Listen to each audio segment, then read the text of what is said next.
श्री प्रेमानंद गोविंद शरण जी महाराज के अमृतमय प्रवचनों को सुनने के लिए भक्ति भावना चैनल को लाइक करें और सब्सक्राइब कर बेल आइकन प्रेस करें। राधे राधे। देखो, दोनों तरफ से मार पड़ती है, समझना पड़ेगा परमार्थ के पथिक को। कभी कभी जान नहीं पड़ता, हमारी इंद्रियां हमारे मन ऐसी जगह फंसा देते कि रात दिन जलते रहो। ये हुई अंदर की मार। बाहर की मार है, हम किसी से द्वेष नहीं करते, फिर भी कोई हमें गाली देता है, कोई निंदा करता है, कोई मारने का प्रयास करता है, कोई उपहास करता है। ये हर भक्त के जीवन में होता है। तो श्रीपाद कह रहे हैं, दोनों तरह की मार जो सह गया उसका हृदय बन जाता है इस प्रेम रस का रसास्वादन करने के लिए। भगवान देख रहे हैं पर वो चुप रहेंगे। हमारी बात को पकड़ना, जब तक आप परिपक्व नहीं हो जाएंगे तब तक आपको पिटने देंगे। सहो, भगवान आदेश करते हैं, अर्जुन के सामने खड़े, मात्रा स्पर्शास्तु कौन्ते शीतोष्ण सुख दुखदा आगमा पाइनो अनित्यास्तास्ति भारत। ये नाशवान है, आने जाने वाले दुख सुख इनको सो। बड़ी गलती हो जाती है, हम टूट जाते हैं, बाहर की थपेड़ों से अंदर की मार से टूट जाते हैं। इसीलिए हमें भगवदानंद की अनुभूति विलंब से नहीं तो बहुत जल्दी हो जाए। दौड़ पड़ते हैं भगवान जब साधक हर बात चुपचाप सहता रहता है, हर मार सहता रहता है, तो भगवान को फिर देखा नहीं जाता, फिर दौड़ पड़ते हैं और उसके हृदय मंदिर पर प्रकाशित हो जाते हैं, निहाल हो जाता है। श्रीपाद कह रहे हैं, हासं भर्त्सं ताड़नादिषु सदा कुर्वन् विषादं नहि ग्रासस्याप्यनुपस्थितौ व्यवहरन् लोकेति मुग्धार भवत्। तुम्हारा उपहास होगा, हंसी तुम्हारी उड़ाई जाएगी, बहुत उड़ाई जाती है। घर परिवार के लोग ही हंसी उड़ाने लगते हैं, मित्रजन ही हंसी उड़ाने लगते हैं, ऑफिस के लोग ही उपहास करने लगते हैं, और ज्यादा हो जाए तो ताड़न भी करते हैं, पीट भी देते हैं। ऐसा होता है, घर परिवार के लोग ही। ऐसे कितने हमारे पास प्रश्न आते हैं कि हमारे परिवार के जन हमारा भारी विरोध कर रहे। हासम भर्त्सन ताड़नादिषु सदा कुर्वन् विषादम नहीं। सदा तुम्हारा उपहास हो रहा है, बहुत कठिन है प्यारे, बहुत कठिन है। प्रवचन कर लेना सरल है, प्रवचन सुन लेना सरल है, सहना बहुत कठिन है। जब बाहर से निंदा हो और अपमान का समय हो और अंदर से इंद्रिया और मन साथ ना दें, फिर सोचो उस उपासक की दशा क्या होगी। उसी समय सत्संग के वचन उसे बचाते हैं। यदि शास्त्र और सत्संग का स्वाध्याय और श्रवण है तो बच जाओगे, नहीं तो मार देंगे अंदर के शत्रु और बाहर के शत्रु। ये परमार्थ बहुत बड़ी वस्तु है, बहुत बड़ी वस्तु, अनंत जन्मों की बिगड़ी बनने वाली है। बस गेम है, थोड़ा सह जाओ, आगे निकल जाओगे, पर बहुत कठिन है। हम इसलिए कह रहे हैं किसी मार्ग पर चल कर बोल रहे हैं। ऐसे पढ़ करके प्रवचन कर लेना अलग है, लेकिन छाती में वार सह के और फिर कदम बढ़ाना, वो आह ही निकलती है, वो प्रभु का बल ही काम करता है। वो आपको गिराने की कोशिश करेगा, उठाने की कोशिश नहीं करेगा। उठा सकते हैं तो महापुरुषों के वचन और भगवान के वचन जो शास्त्र कहे, बकाया और कोई नहीं। जब ये पढ़ते हैं तास्तितिक्षस्व भारत, सहजा इनको, तो हिम्मत आती है। जो सह गया वही परम पद का अधिकारी हो गया, वही अमृत पद का अधिकारी। हिम्मत बनती, चलो चलो और आगे बढ़ो, सहो। विषादम नहीं, हृदय में विषाद नहीं होना चाहिए। आपका उपहास होगा, तिरस्कार होगा, गाली मिलेगी, निंदा मिलेगी। हो सकता है तुम्हारे मित्र तुम्हारा त्याग कर दे, परिवार के लोग तुम्हारा त्याग कर दे, ऐसा भी हो सकता है। ग्रासस्याप्यनुपस्थितौ व्यवहरन् लोकेति मुग्धार भवत्। हो सकता है कि तुम्हारे खाने पीने की व्यवस्था में भी व्यवधान पड़ जाए।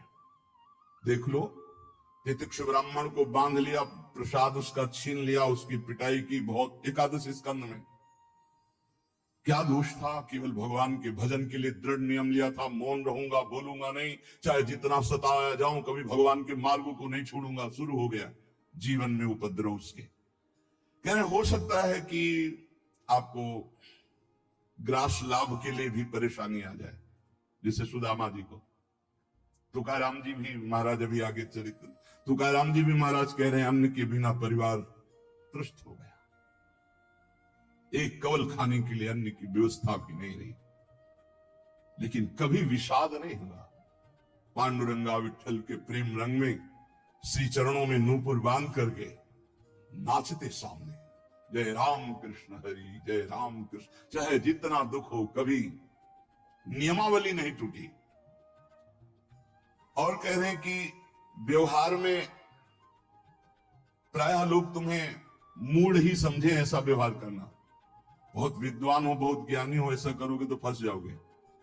अपने को छुपा करके भजन बढ़ाओ, जब तक परिपक्व ना हो जाए तब तक कोई जान न पावे कि तुम इतने भजनानंदी हो, तुम ज्ञानी हो, तुम भगत हो। नैष्किंचन महाधनो निज गुणा न स्थापयन करहिचित, सर्वाश्चित वपुषो नमन प्रणयतः सेवस्य वृंदावने। अकिंचनों के परम धन श्री भगवान होते हैं।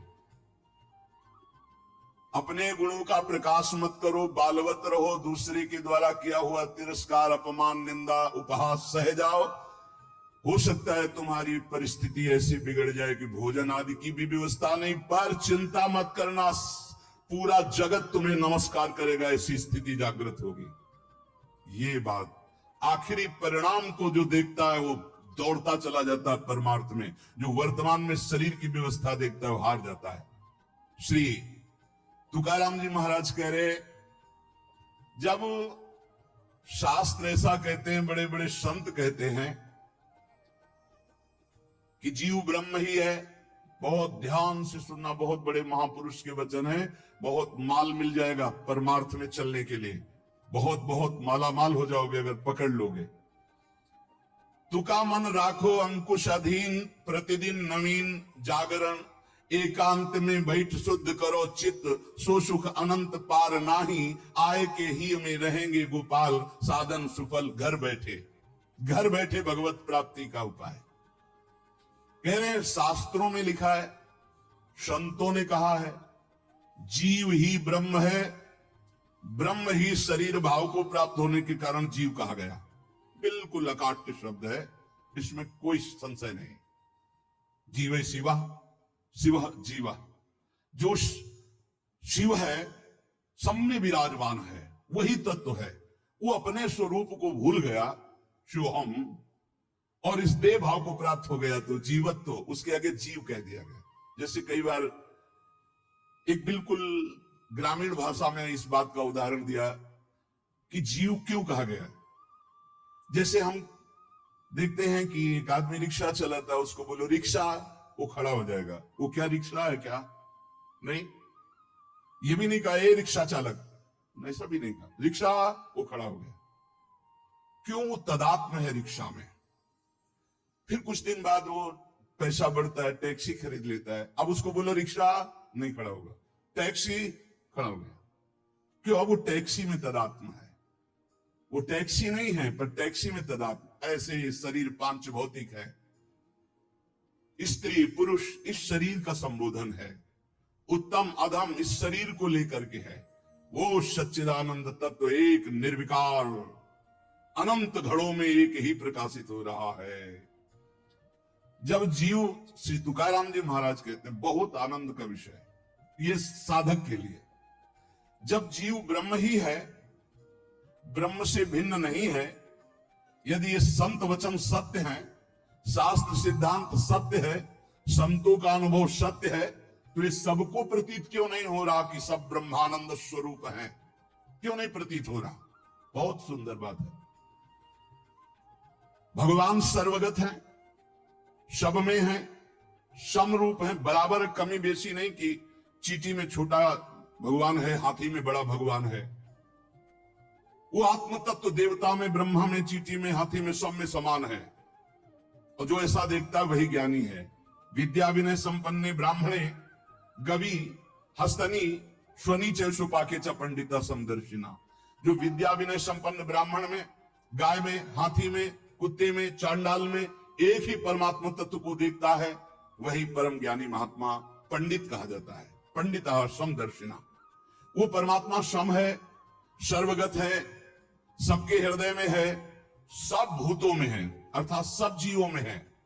वो सर्वभूतांतरात्मा कहा गया है, वह सर्वव्यापी कहा गया है, वह सर्व साक्षी कहा गया है। वो जल में है, वो थल में है, वो काष्ठ में है, वो पाषाण में है। कोई जगह खाली नहीं जहां भगवान ना हो।